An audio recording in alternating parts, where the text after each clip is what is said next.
बिस्मिल्लाहिर्रहमानिर्रहीम। अल्लाह के नाम से शुरू जो बड़ा मेहरबान निहायत रहम वाला है।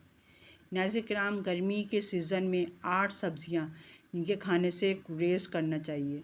नाज़रीन किराम, अगर आपने मेरे चैनल को सब्सक्राइब नहीं किया तो सब्सक्राइब कर दीजिएगा और वीडियो देखने के बाद अगर पसंद आए तो लाइक ज़रूर कीजिएगा। चलें शुरू करती हूँ। शदीद गर्मी के मौसम में माहिरीन अहम खानों के अज्जा के इंतखाब में एहतियात बरतने का मशवरा देते हैं, क्योंकि बाज़ ग़िज़ाई अज्जा सुस्ती और काहली का एहसास का बाइस बन सकते हैं या मौसम में गर्मी के एहसास को बढ़ा सकते हैं।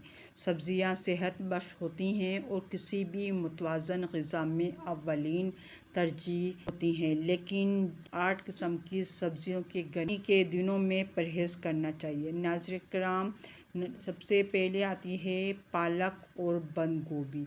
पालक और बंद गोभी विटामिन्स और मादनियात के बेहतरीन ज़राए हैं, लेकिन इनमें पानी की मिक़दार ज़्यादा नहीं होती, इसलिए इन्हें लेटस या एरेगो से तब्दील किया जा सकता है। नंबर 3 है फूल गोभी। ब्रोकली या फूल गोभी को खाने से इंसानी जिस्म के अंदर गर्मी होती है। इसी वजह से माहिरीन गर्मी के लुत्फ़ अंदोज़ होने और विटामिन्स और मिनरल्स की आला मिक़दार से फ़ायदा उठाने के लिए सर्दियों के मौसम में इन्हें खाने का मशवरा देते हैं।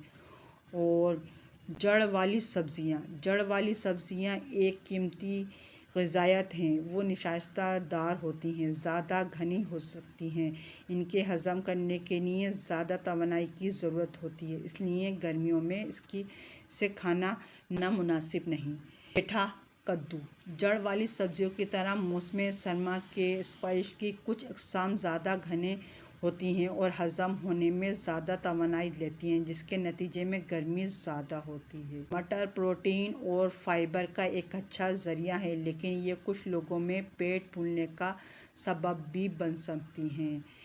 मकई तकनीकी तौर पर एक अनाज है, लेकिन इसे अक्सर सब्ज़ी की तरह खाया जाता है। मटर की तरह मकई में निशास्ता की मिक़दार ज़्यादा होती है, जिससे पेट फूलने का अंदेशा होता है।